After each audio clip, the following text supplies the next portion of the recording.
Salute BookTube, welcome to my channel. If you're new here, welcome back. If you've been here before, I thought I would make a couple of videos ago. I made a video inspired by Women in Translation Month.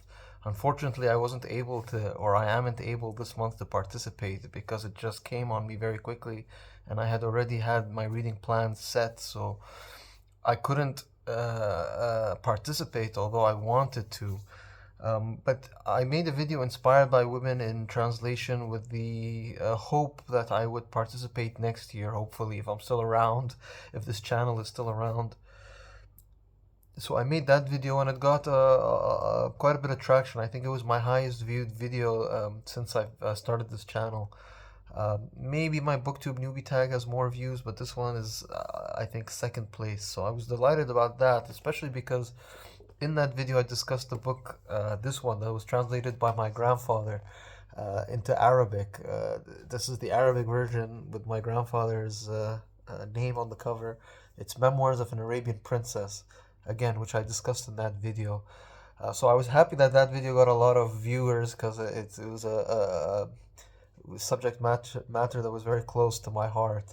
Although I think the reason why that video got the most views is because it was a much shorter video, so that's a hint as well that I should make my videos shorter if I want to get more views. But uh, anyway, what I thought is I would make a follow-up and just discuss a little bit more about this book because I did kind of rush it with the other books there, and I wanted to show as well.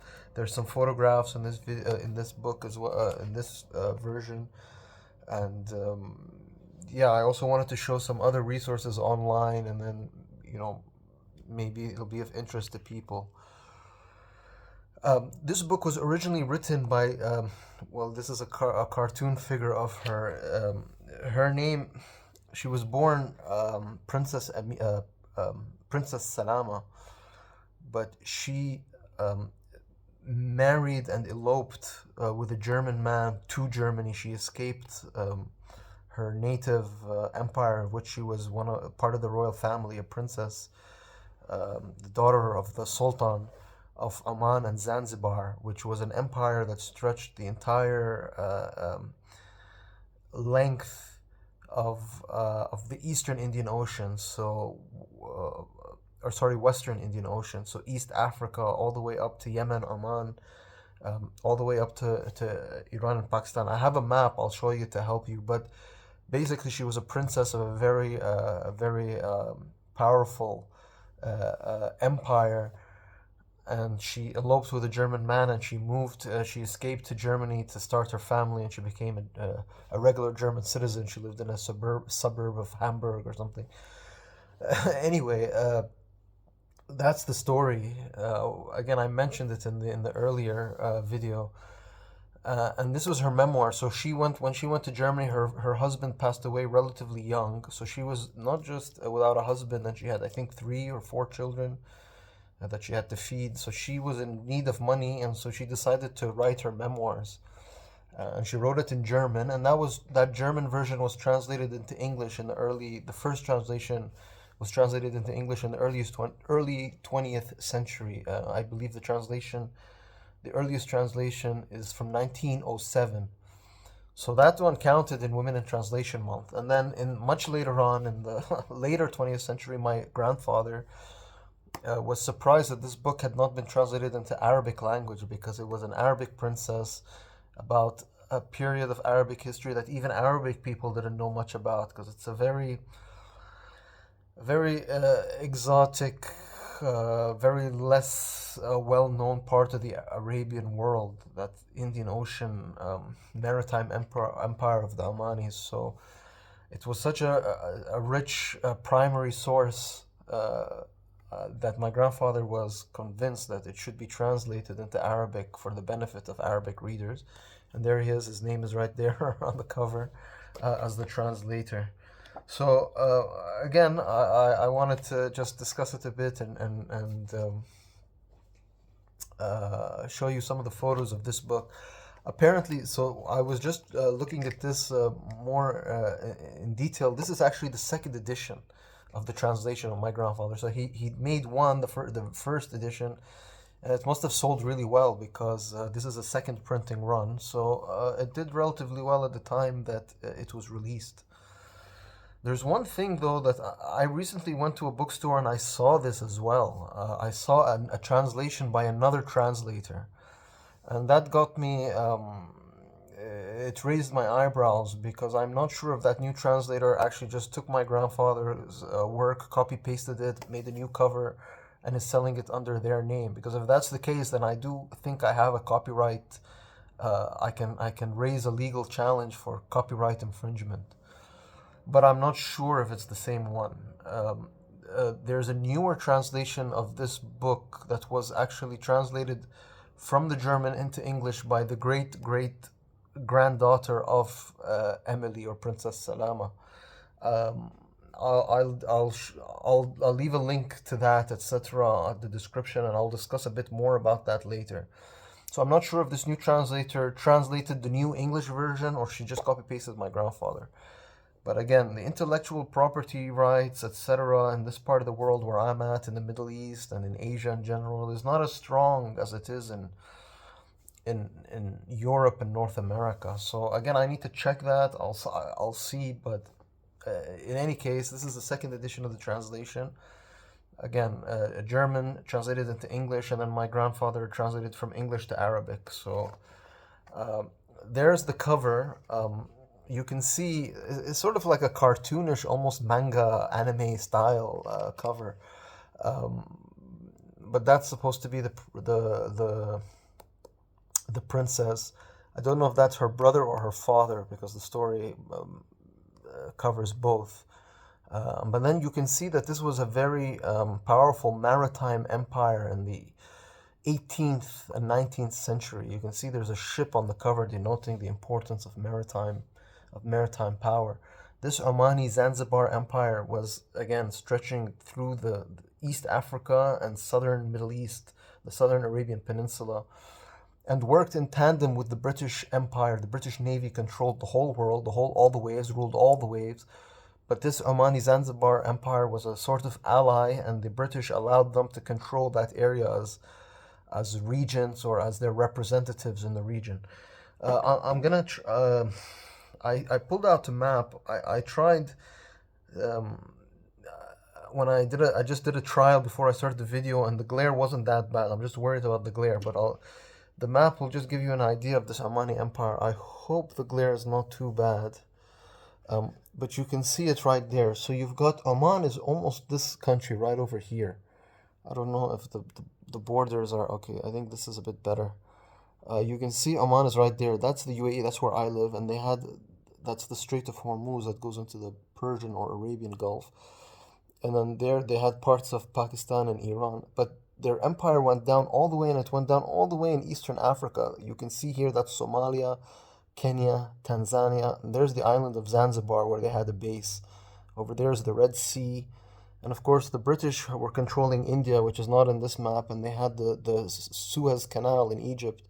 So for them, it was of utmost importance that this part of the world was stable, was safe, was secure, because all of global trade pretty much went through this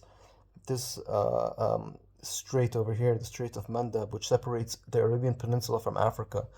Anybody who's reading or watching the news or reading the news and with the Houthi rebels in Yemen bombing American and Israeli shipping, it's in this very, very delicate, very geostrategically important global choke point. Anyway, so that's where the empire, the Zanzibar, it's a very exotic, very exotic sounding empire, the empire of Oman and Zanzibar, but it existed. And Oman, you can go and visit. I visited many times. You can go to Zanzibar. I recommend visiting this very unique, very exotic part of the world. So yeah, that's the background of the empire, and that's where the protagonist of this story comes from. Her father was the sultan of that whole empire. The empire it was called the Empire of Oman and Zanzibar. It was almost split between an Arab part of the empire, and then there was an African part of the empire. And that was important because the Arabs aren't necessarily, I mean, they're darker, but they're not considered black. Like black African, but the African part was very much black African, and that created tensions. The Arabs were seen as more, at this time, they were the ruling elite, while the Africans were the basically colonized, and that situation stayed like that until the 1960s, when the black Africans, uh, with support from the British, the British are always with nefarious intentions, supported an African coup that removed the Arab elites from Zanzibar, and it became Africa joined Tanzania, part of the whole African nationalist movements of the 1950s and 60s. Anyway, but that empire, we're talking about the 19th century. Emily, or Princess Salama, was born in 1844. So this is the period we're talking about, the Victorian age. We're talking about the 19th century, basically. And again, her father controlled the whole empire. Now, her father died when she was very young, and so the empire, she had 36 siblings. Her father had a big harem, had many wives. He had 36 children, but two of them came to the forefront when her father passed away. Her brother Majid and another brother called, I think his name was Bughash.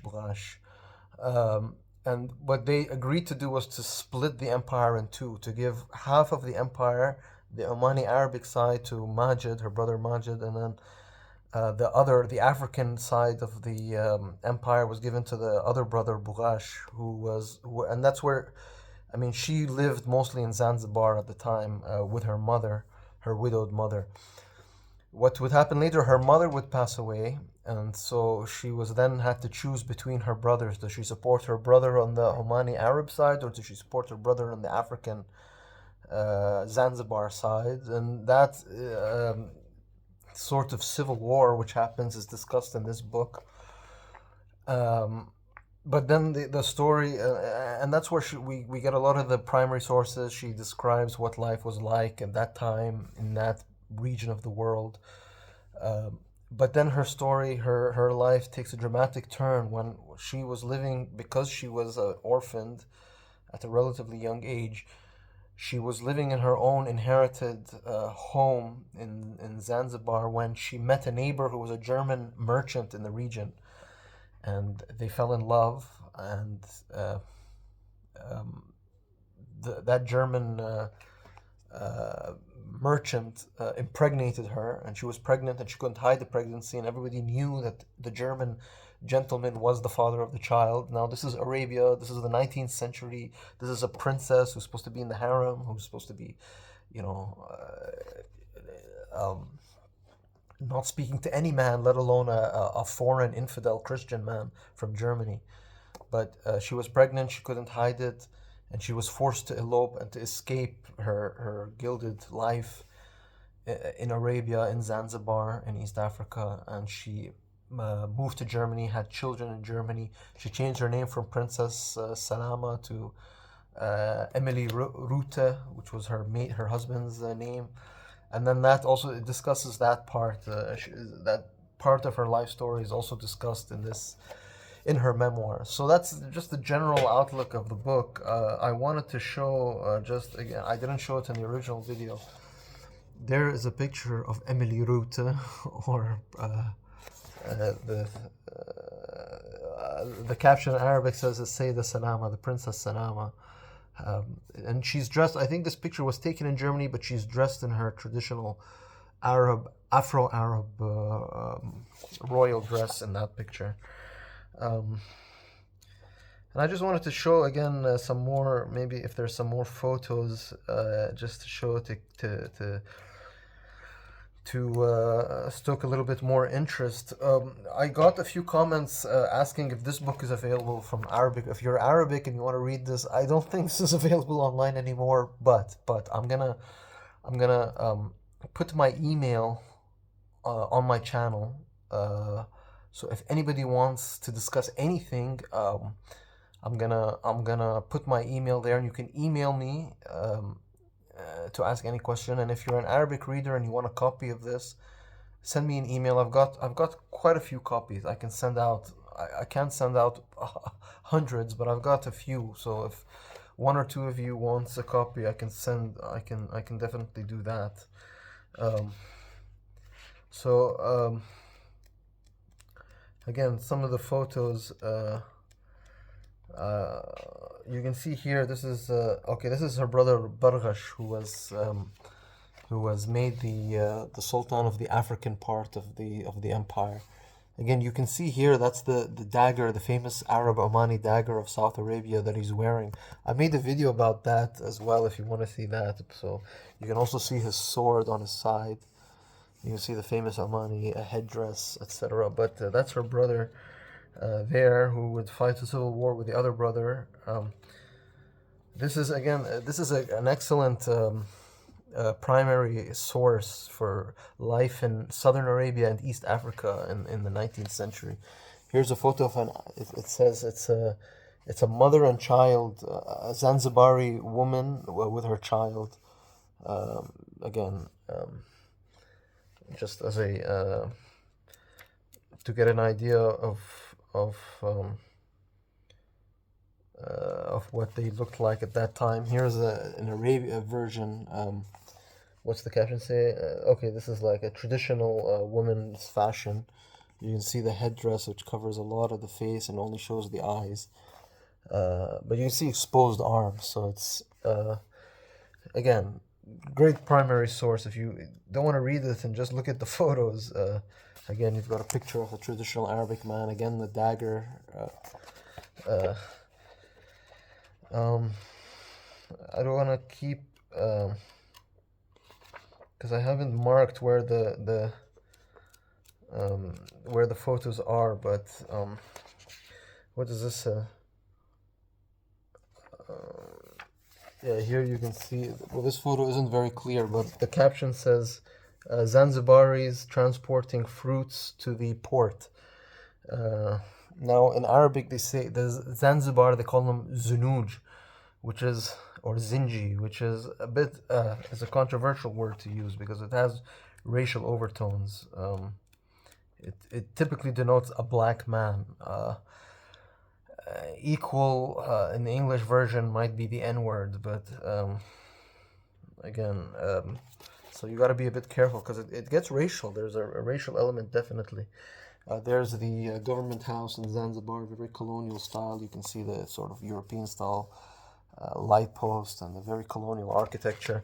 The actual capital of Zanzibar is called Stone Town. So again, you can visit it if you so desire. But again, yeah, that was just an idea of the sort of photos that were in this book. And actually, the English version, which I found online, which was translated in 1907, has a lot of those same pictures. So my grandfather just took those pictures, used the same ones, and just translated it into Arabic. So you can read the English version. It's available for free. I found a version that's available for free.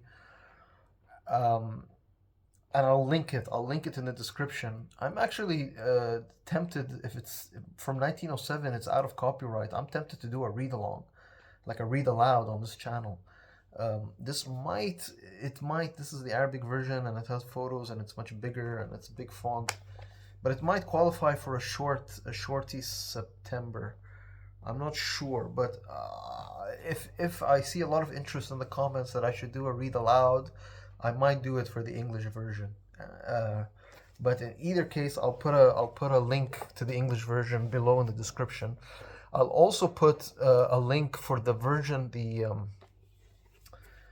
well, maybe I can show them to you now. I hope the glare isn't too bad on the iPad. I can show you.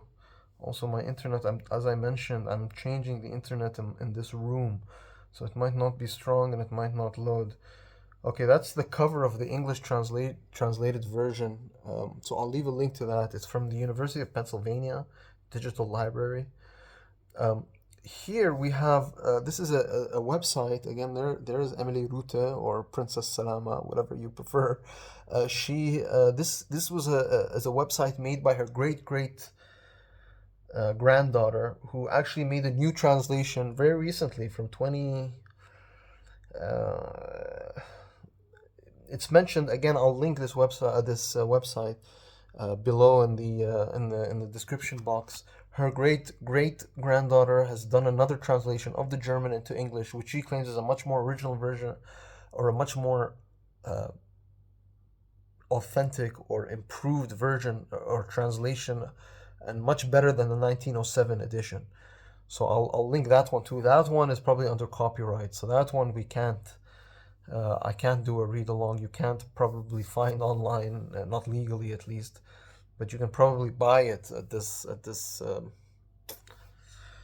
website. And then also I found a really good website, which I'll also link below, which is called Oman and Zanzibar Virtual Museum.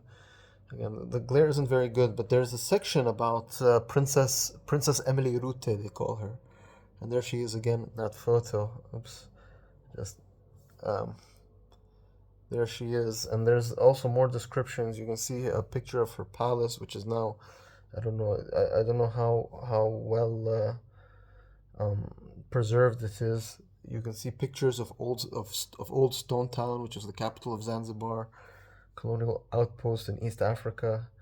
Another picture of her brother, the emperor or the sultan of Zanzibar. We showed earlier Emir Ruti's brother, Sultan Bargash.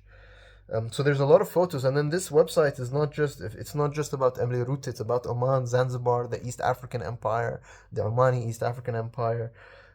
I wish I had seen this earlier. There's a section here called Khanjar and Buckles, Swords and Shields. Khanjar is the Arabian dagger. I made a video for JJ, the bookworm, the blacksmith bookworm.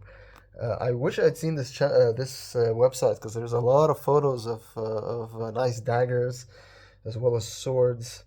Um, Very intricate designs.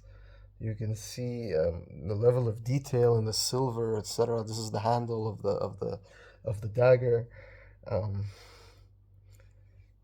Again, a nice more older versions. You can see here some very intricate designs.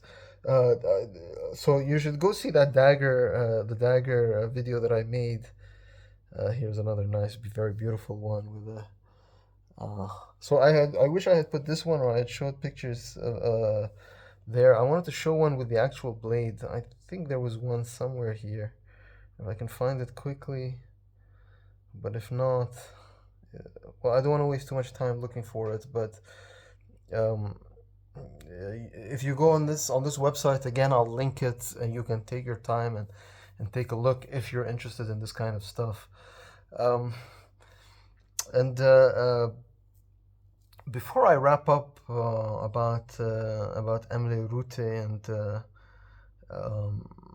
or Princess Salama, as she was born, um, I just wanted, you can always find the Wikipedia. Okay, the glare is terrible, but there's the Wikipedia as well of Emily Rute, which I'll link, and you can read that and get an idea. But it just says, just quickly, we'll do this quick bio. Read it. It says, was a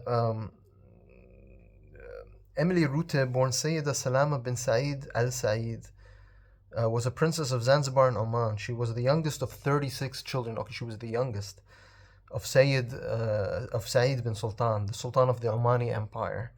And there's a link to the Omani Empire if you want to read more about it. She's the author of the Memoirs of an Arabian Princess from Zanzibar. And it says Salama bin Said, her early life, was born on 30th August 1844.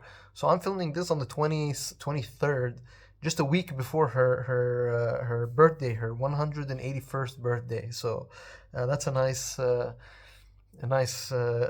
coincidence. She's the daughter of Sultan Said and who is her father, and Jilfidan, a Circassian slave of the Circassian slave trade turned concubine. Some accounts also note her as Georgian. Her first years were spent in the huge Beit el-Metoni palace by the sea, about 8 kilometers north of Stone Town. The palace was mostly demolished in 1914. She grew up bilingual in Arabic and Swahili. In 1851, she moved to Beit el-Watoro, the house of her brother Majid bin Said of Zanzibar, and later the Sultan. Her brother taught her to ride and to shoot. In 1853, she moved with her mother to Beit el-Tani.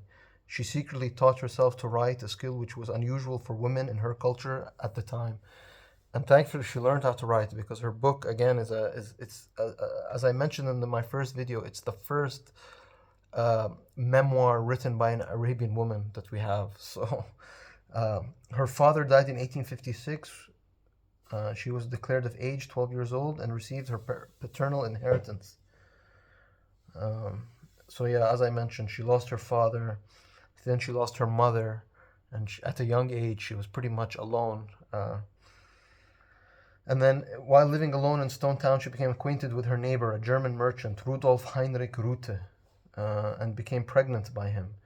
In August 1866, after her pregnancy had become obvious, she had fled on board the British frigate HMS Highflyer, commanded by Captain Thomas Malcolm Sabine Pasley, RN, and was given passage on his ship to the British colony of Aden.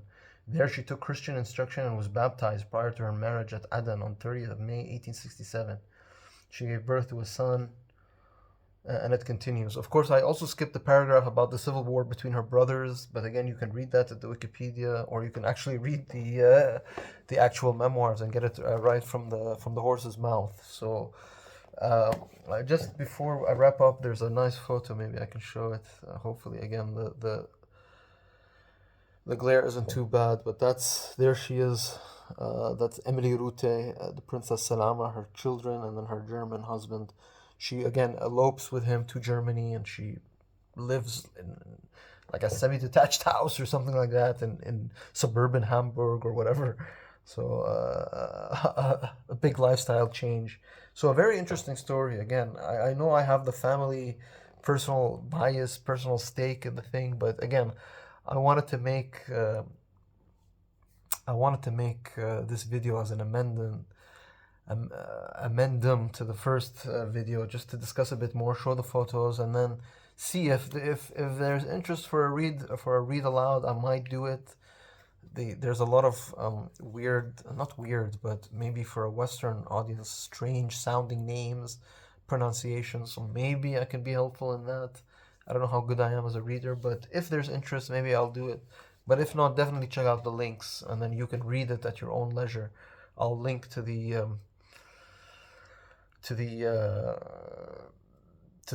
translated English version from 1907. Yeah. For part 2 of this video, and I know this video is going long again, but I wanted also to discuss this. I wanted to make also a second video on a book I already discussed, and I discussed it in my July reading wrap-up. But I felt that my July reading wrap-up, I had read like 8 or 9 books, and I wanted to discuss them all in one video, and I was pressed for time, and I was pretty exhausted by the end of the video, so I just wanted to finish it. So I felt like I kind of rushed when I was discussing this book, and I felt like I didn't give it a fair shake. And that's especially true when I'm just seeing some of my audience on YouTube. We have great diversity, and it's not just diversity of races, or diversity of age, or diversity of location, but also a lot of diversity in terms of, like inclusion and LGBT and like queers. And so I wanted I felt like I didn't give this book and this story enough discussion, and I thought I'd just do that here right now. Again, I'm trying to be more more inclusive in an American way, but I had quickly dismissed this really quickly in my wrap-up video, and I said, yeah, it's a good book. Only the first part was good, and the rest was blah, blah, blah. And I didn't really give it the attention it deserved. And that was this book. This is Dennis Rodman, Bad as I Want to Be. And it's co-written or ghost-written by Tim Keown. But this book, in my original video, when I was such in a rush, I said, yeah, this book, the first half was really good, the second half, not so good. That wasn't very accurate. I've been thinking about it, and again, I know there are people who are probably watching this who would like, who unlike me, are interested in his out of basketball life, And what I said, I dismissed it. I said only the first part when he's discussing basketball is really good, but his stuff about outside basketball isn't good, and that wasn't accurate. Actually, this book, Dennis Rodman divides it into two parts. He actually says it at the beginning. He says the NBA is made up of two things. It's 50% money and 50% sex. That's what the NBA is. So the first part of the book is where he discusses the money part, and that's where I said it was. That's where he discusses basketball. He discusses what he thinks of the new batch of rookies that are even skipping college basketball and coming into the NBA. How the NBA is just looking for marketing, just a money maker, not a real basketball player. Somebody who just sells T-shirts or sells jerseys, not a real player. Of course, Dennis Rodman, was a defensive player. He wasn't known for his scoring. He was known for rebounding, for his defensive work, for his hustle, his never say die attitude. And he was arguing that they need to be more people like him rather than these sort of automaton, almost robotic sort of players that the NBA was encouraging and the college basketball was producing. They were becoming very stale, very boring, very although mostly black males, very vanilla, very little individuality, and that's what he was discussing in the first part of this book. And of course, Dennis Rodman, he's very individualistic and very, let's just say, doesn't follow the crowd. Let's just put it that way. So 50% of the book was about money and the NBA, and I said, yeah, that's the best part. But the other 50% is it starts right there. It's sex, and there's the subtitle: who, what, when, where, and why. And I didn't discuss that again because I was in a rush, and I that was a mistake because there's a lot of important stuff here, especially for the time period, etc. Now. The next chapter after the one titled Sex is called Man on Man. Now this is where it gets controversial because Dennis Rodman, again, he doesn't clarify and he leaves us clueless. He says he's a heterosexual male, but he says mentally he's homosexual. So I don't know what that means. He doesn't clarify in the book. He just leaves it to you to draw your own conclusions. But of course, there is the chapter that's entitled Madonna, and Dennis Rodman was very well known for his relationship and his very passionate romance with Madonna, the pop star. There she is, the material girl. Now, of course, we talk about heterosexual. There's heterosexual men of a certain age. All dream of sleeping with Madonna. So Dennis Rodman actually accomplished the dream. There they are, the two lover birds. And then right over there is another photo of the two. Of course, the relationship didn't last long, but it was very highly publicized at the time because she's Madonna, you know. So you say, okay, well he slept with Madonna and he was in a relationship with Madonna, but the discussion about, again, man on man, the discussion about homosexuality, and then of course Dennis Rodman was very famous. Again, he's physically heterosexual but mentally homosexual, whatever that means. There he is cross-dressing at the MTV Music Awards. Again, basketball, very macho, very machismo, very, at the time, this book is from the 90s, early 90s, late 80s, early 90s. The homosexual or the gay rights movement wasn't as successful or as out there as it is now. So we have to keep that in mind. And for a basketball player in the NBA to dress like this in the early 90s was quite a big deal. Again, very machismo, very masculine. If there was homosexuality, it's very much kept in the closet. I don't know how much has changed today, but at this time, again, Dennis Rodman was looked at as a kind of a hero for somebody who was not normal or was queer or was different. He really there's the quote in big bold letters: "Don't let what other people think decide who you are." Sorry, I'm reading it upside down. Don't let what other people think decide who you are. So he's a big hero for anybody who's different from the normal. Let's just put it that way. If there is even a different, just. Um, but again, there are some things Dennis Rodman deserves kudos for. The most interesting one, and there's also a photo. I just hope I can find it real quickly. You can never find it. Yeah. So the AIDS movement again.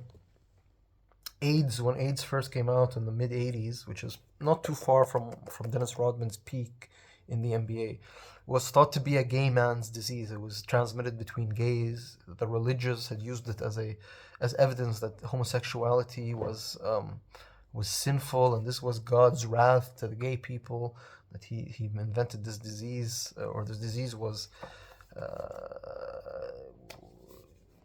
yeah, basically AIDS was a response. HIV was a response to gay men and their sinful ways. But then it became very clear that it wasn't just gay men who could spread the disease. That even heterosexual relationships or heterosexual people were also contracting the disease. It didn't discriminate. Just gay men, women started to get it. Heterosexual males started to get it. And there, the Dennis Rodman, again, the kudos there. He was famous for his famous. That's the I don't know if it shows, but it's the famous ribbon, the black AIDS ribbon that he put. It was a big deal at the time. A lot of stigma about AIDS, and that was especially true because there was a very famous basketball player by the name of Magic Johnson, who was a heterosexual male, very. I don't know if he shows over there. A very heterosexual male who contracted AIDS, one of the most or he was probably the most well-known basketball player of the 80s.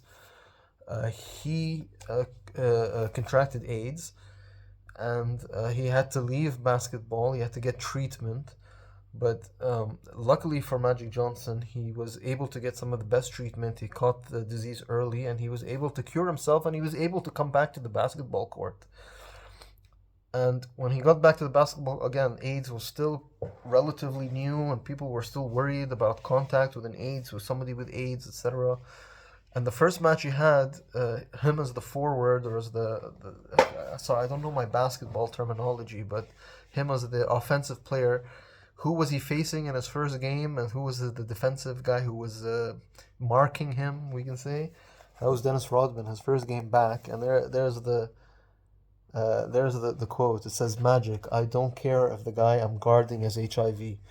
So Dennis Rodman was put in a very difficult, not difficult, but in a position that nobody had ever had faced. He had to mark in close contact to Magic Johnson on the opposing team, a man with HIV, and he did it quite stoically. He treated him like any other athlete. He didn't make a fuss about it, and he changed a lot of perceptions about AIDS, etc. So again, this book is not great literature, but again, I felt like I really gave it short shrift in my reading wrap up video. I know I have a lot of or there are viewers out there with that find these stories inspirational, aspirational, and again, I just wanted to highlight it because I did rush it in my last video, and I said that only the first part where he discusses basketball is important, but no, the part about sex, about AIDS, about homosexuality, about being who you want to be, and even if it's different or different than the norm. Again, Dennis Rodman is a hero for those people. And one more thing about Dennis Rodman, much more recently, when Donald Trump, the president, went and met the dictator of North Korea, Kim Jong Un. Uh, Apparently, Donald Trump asked him. He said, "Is there anybody in America that you would like to meet, that I can bring with me?" Um, I think this is a story, or maybe Kim Jong Un had made this request and said, "There is one guy I want, one person in all of America that I want to meet." And when they asked him who that person was, he said Dennis Rodman. He wanted to meet Dennis Rodman of all the people. Um, Now, I don't know, is Kim Jong Un? He's certainly different. I don't know if he's homosexual. I have no idea about that. Um, it wouldn't surprise me, but I have no idea. But that being said, the fact that he chose Dennis Rodman, and Dennis Rodman was the basically played the diplomat. It just shows that even the most strange people in the most strange place, the leader of North Korea, could still see that saw Dennis Rodman as a hero. So again, I found that interesting. I just wanted to repeat that. You know, the ultimate American secret weapon isn't nuclear weapons. It's not fighter jets. It's not nuclear powered submarines. It's probably a 6'8" black man who cross dresses like a woman. So yeah, I thought that was interesting about the whole Kim Jong Un and him wanting to meet Dennis Rodman. And Dennis Rodman went to North Korea, and I think they played basketball together or whatever. I think Kim Jong Un is a basketball fan, but I don't know if it's just the basketball part or is it also the sex part. I'm not sure about that, but only Dennis Rodman would know. Maybe he'll make a sequel to his, because this is old. This is from '94. This is even before he joined the Chicago Bulls and won many championships with Michael Jordan and all of them. But yeah, I just thought I wanted to do that. It was on my shoulders, on my chest, and I wanted to release it. So I'll wrap this up because this video has gone too long again, as usual. But I would like to thank you all, and I will wrap this up. Salute, BookTube.